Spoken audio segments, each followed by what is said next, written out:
আসসালামু আলাইকুম।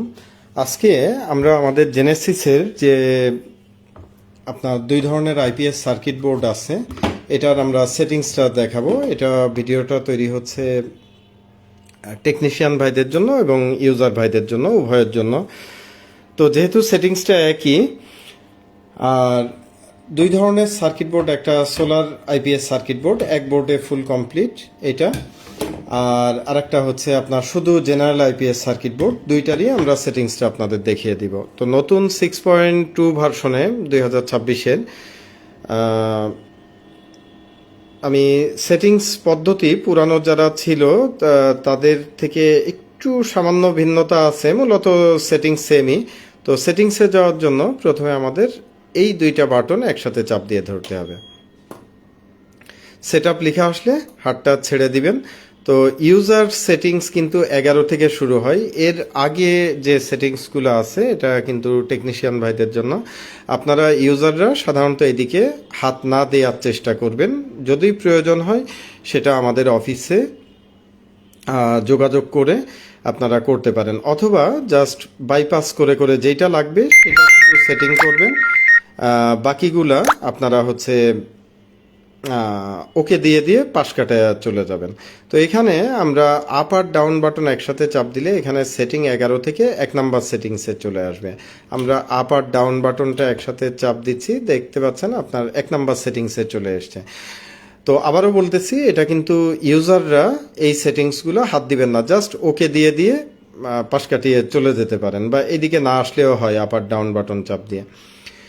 এখন এটা আপনারা জানেন, এটা দুইটা মোড আছে, একটা হচ্ছে অন অফ মোড, একটা হচ্ছে পুশ মোড। অর্থাৎ ডিজিটাল সেটিং বাটন থাকলে আপনারা এখানে পুশ মোডে রেখে ওকে দিবেন। আর যদি টেকনিশিয়ান ভাইরা এই ধরনের বক্স ইউজ না করেন বা কিবোর্ড ইউজ না করেন, সেই ক্ষেত্রে তারা হচ্ছে এখানে বোর্ডে যে সুইচগুলো আছে, যেমন inverter on of, IPS UPS mode, hybrid on of mode, হ্যাঁ, এই সুইচগুলো বক্সে চাইলে ইউজ করে মার্কেটের যে লোকাল আইপিএস বক্সগুলো পাওয়া যায় এগুলাতেও এটা কাজ করা যায়।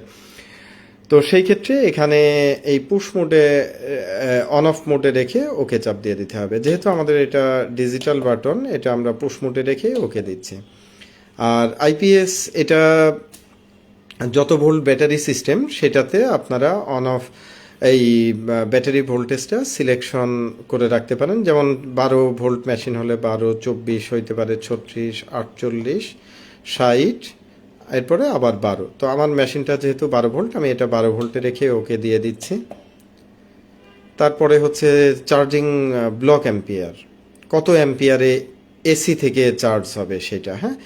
তো আমরা এটা 10 অ্যাম্পিয়ারে রেখে ওকে দিয়ে দিচ্ছি। আপনাদের আইপিএস ট্রান্সফরমার বা ব্যাটারির ক্যাপাসিটি অনুযায়ী এটা কম বেশি করা যায়, কত অ্যাম্পিয়ারে এসি থেকে চার্জ হবে। এরপরে যেটা আছে সোলার থেকে কত অ্যাম্পিয়ারে চার্জ হবে, হ্যাঁ, সেটা আপনারা কম বেশি করে সিলেক্ট করে দিতে পারেন। তারপরে যেটা আছে আইপিএস এর ক্যাপাসিটি ওভারলোড, এটা অবশ্যই জানেন আপনারা। তো আইপিএস এর ক্যাপাসিটি অনুযায়ী আমাদের এটা, যেমন যেহেতু 1200 ভিএ 960 ওয়াট, আমরা জেনুইন এটা 960 ওয়াটেই ওভারলোড করছি, বা আর একটু আমরা এখান থেকে বেশি রাখতে পারি। ইউজাররা এগুলাতে অবশ্যই হাত দিবেন না, টেকনিশিয়ান ভাইদের জন্য এগুলা। আচ্ছা, তারপরে ব্যাটারি ভোল্টেজটা অ্যাডজাস্ট, ব্যাটারি ভোল্টেজ আমরা মিটার দিয়ে ধরবো, ব্যাটারিতে কত ভোল্টেজ আছে সেটা সেট করে দিব। ইউজারদের জন্য এগুলা সব মিলানোই থাকে। এরপরে যে সেটিংসটা, আচ্ছা, ডিসপ্লেতে গার্বেজ আসলে আপনারা এটা উদ্বিগ্ন হওয়ার কারণে ও নিজেই একটু পরে রিফ্রেশ করে নেবে ডিসপ্লেটা। এখন এসি মেন লাইন থেকে ব্যাটারিটা কত অ্যাম্পিয়ারে চার্জ হচ্ছে সেটা আমরা এখান থেকে মিলাইয়া দিব আর কি, ঠিক আছে। তো আমার এটা এখানে মিলানোই আছে, কম বেশি হলে এখান থেকে মিলাইয়া দিতে পারেন। এরপরে যেটা সোলার থেকে কত অ্যাম্পিয়ারে চার্জ হচ্ছে, হ্যাঁ, তো এটাও আপনারা দেখবেন আমার মেশিনে এখানে সোলার কানেকশন দিয়ে আছে। আর যদি নর্মাল আইপিএস হয় সেক্ষেত্রে এগুলো আপনারা জাস্ট ওকে বাটন চাপ দিয়ে পাশ কাটিয়ে গেলেই হবে, এগুলো সেট করা লাগবে না। তারপরে হচ্ছে ইনভার্টারের আউটপুট ভোল্টেজ, হ্যাঁ, তো এটা সেটিং করার সময় একটু ওয়েট করতে হবে, ও ভোল্টেজটা অ্যাডজাস্ট করে নিবে। আমরা এখানে আউটপুট ভোল্টেজটা আপনারা চেক করবেন, 4-5 সেকেন্ড একটু ওয়েট করবেন। ভোল্টেজটা ও মোটামুটি স্টেবল দাঁড়িয়ে গেলে তখন আপনারা দেখবেন, যেমন আমরা এখান থেকে দেখতে পাচ্ছি এখানে যেটা আছে সেই অনুযায়ী আমরা এটা সেট করে দিচ্ছি। তো আমার এটা মিলানোই আছে, আমরা এটা মিলিয়ে দিলাম। আউটপুটের সাথে কম বেশি হলে এখান থেকে কম বা বেশি করা যায়। এরপরে হচ্ছে লোড। লোড আমার এখানে একটা 200 ওয়াটের লাইট চলতেছে, সুতরাং এটা আমি মোটামুটি 200 ওয়াটের দিকে, একটু 10-20 ওয়াট কম বেশি হতে পারে, এটা সমস্যা নাই, এটা মিলিয়ে দিব। এরপরে ব্যাটারি কত ভোল্টেজে ফুল চার্জ হবে, হ্যাঁ, পানি ব্যাটারি হলে এটা জানেন আপনার 14.45 এরকম রাখা যাইতে পারে। আপনার ড্রাই সেল হলে অবশ্যই 14 ভোল্টেজের। লিথিয়াম ব্যাটারি হলে লিথিয়াম ব্যাটারি আপনারা যার থেকে কিনবেন তার থেকে শুনে নেবেন যে আমরা কত ভোল্টেজে ফুল চার্জটা রাখবো। সাধারণত 14.5-এর দিকে রাখা হয়। লিথিয়াম ব্যাটারি 14.6 থাকে, বা আরও নিরাপদ হচ্ছে 14.4-এ রাখা, হ্যাঁ, লিথিয়াম আয়রন ফসফেট ব্যাটারি। এটা ম্যানুফ্যাকচারার থেকে আপনারা শুনে নিয়ে এই পয়েন্টটা সেট করে দিতে পারেন। এরপরে হচ্ছে সোলার থেকে এসি কত ভোল্টেজে সে ব্যাক করবে, অর্থাৎ সোলার ব্যাকআপ থেকে এসি ব্যাকআপে ব্যাক করবে। এটা বাই ডিফল্ট 12 থাকে, এটা আপনারা চাইলে ব্যাটারি অনুযায়ী একটু কম বেশি করে নিতে পারেন। যাদের লোড বেশি, ব্যাটারি দুর্বল, তারা এটা 11, 5, 6-এর দিকে বা 7-এর দিকে করতে পারেন। আর যাদের ব্যাটারি ভালো আছে, ব্যাটারি স্ট্রং আছে, লোড কম বা ব্যাটারি ভোল্টেজ দ্রুত ডাউন হয়ে যায় না, তারা এটা সাধারণত 12 থেকে 12.12 এরকম করে রাখতে পারেন। এরপরে যে সেটিংসটা আছে, ব্যাটারি লো ভোল্টেজ। আমাদের দেশে সাধারণত ব্যাটারি লো ভোল্টেজ পানি ব্যাটারি বা ড্রাই সেল অনুযায়ী 10-এ রাখা হয়, যদিও এটা 10.5-এ রাখা যেতে পারে। তো আমাদের দেশে সাধারণত সবাই গড় পড়তা অ্যাভারেজে 10-এ রাখা থাকে। লিথিয়াম ব্যাটারি হলে অবশ্যই এটা ব্যাটারির বিএমএস যে পয়েন্টে লো কাট করে তার থেকে 1-2 পয়েন্ট উপরে রাখতে হবে। এটা ম্যানুফ্যাকচারের কাছে অবশ্যই শুনে নেবেন, বা ব্যাটারির যার থেকে কিনবেন লিথিয়াম ব্যাটারি, যে আমি লো কাটটা কততে রাখবো। হ্যাঁ, তারা যদি বলে 11-তে রাখেন, আপনি এখান থেকে 11.2-এ একটু উপরে রাখতে হবে, আর ফুল চার্জ পয়েন্টটা একটু নিচে রাখতে হবে। এটা অবশ্যই মাথায় রেখে কাজ করতে হবে ব্যাটারি লো কাট। এরপরে যে সেটিংসটা আছে চার্জিং রিকানেক্ট, এটা অবশ্যই জানেন আপনারা, ব্যাটারি ভোল্টেজ রেস্ট অবস্থায় কতটুকু নিচে নামলে আবার পুনরায় চার্জিং শুরু করবে। তো পানি ব্যাটারি অনুযায়ী আমরা সাধারণত এটা 13 ভোল্টেজে রেখে থাকি।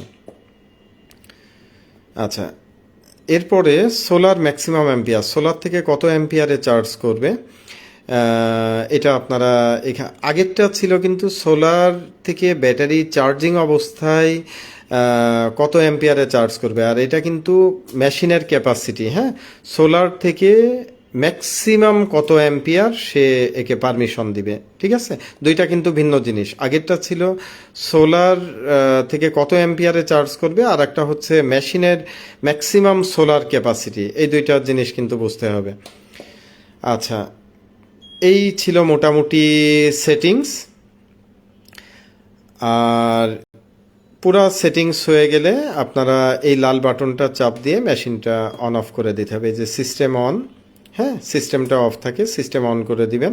আর ডিসপ্লে অন অফের সময় অনেক সময় এটা হতে পারে, হলে ও নিজেই রিফ্রেশ করে নিবে একা একা, ঠিক আছে, এটা নিয়ে উদ্বিগ্ন হওয়ার কোনো কারণ নাই। আর এখানে রান টাইমে কিছু ফাংশন আছে, যেমন এটা প্লাস এটা চাপ দিলে এই যে ইউপিএস মোড, আচ্ছা আইপিএস মোড, আচ্ছা এটা চাপ দেওয়া লাগে না, এটা একাই আপনার একবার এটা চাপ দিলে এই যে আইপিএস ইউপিএস লেখা আছে, এটা হচ্ছে একবার চাপ দিলে আইপিএস আর একবার চাপ দিলে ইউপিএস মোড। এটা একবার চাপ দিলে হাইব্রিড মোড, আর একবার চাপ দিলে নর্মাল মোড, ঠিক আছে। তো যাদের নর্মাল আইপিএস তারা এটা নর্মাল মোডে রাখতে পারেন, যাদের হাইব্রিড মোড সোলার ব্যাকআপে রাখবেন তারা এটা হাইব্রিড মোডে রাখতে পারেন। আর এখানে এটা যদি আপনি লং প্রেস করে চাপ দিয়ে ধরে রাখেন, এসিএফ মানে এসি চার্জিং অফ, অনেক কাস্টমাররাই চান এসি চার্জিং টোটালি অফ করে রাখার জন্য, তারা এই বাটনটা চাপ দিয়ে ধরে রাখলে এসি চার্জিং অফ করে রাখতে পারবেন। আবার যাদের সোলার আছে বিশেষ করে, আর যাদের নর্মাল আইপিএস তারা অবশ্যই এটা এসিএন লেখা থাকবে, হ্যাঁ, অর্থাৎ এসি চার্জিং পারমিশন দেওয়া থাকবে। আশা করি বুঝতে পারছেন। আর এটা তো on of, system on of, হ্যাঁ, একবার চাপ দিলে অন, একবার চাপ দিলে সিস্টেম অফ। ওকে। আর এটা আসলে আমি ঘাটাঘাটি করতেছি বলে চেঞ্জ হওয়ার টাইমে এটা আসে, এটা নিয়ে আবারও বলতেছি, কোনো উদ্বিগ্ন হওয়ার কোনো কারণ নাই। তো এই ছিল মোটামুটি আমাদের আইপিএসের সেট আপ। আশা করি আপনারা এখান থেকে দেখে আপনাদের প্রয়োজনীয় যেটা সেট আপের প্রয়োজন হলে এখান থেকে সেট আপ করে নিতে পারবেন। ধন্যবাদ সকলকে। আসসালামু আলাইকুম।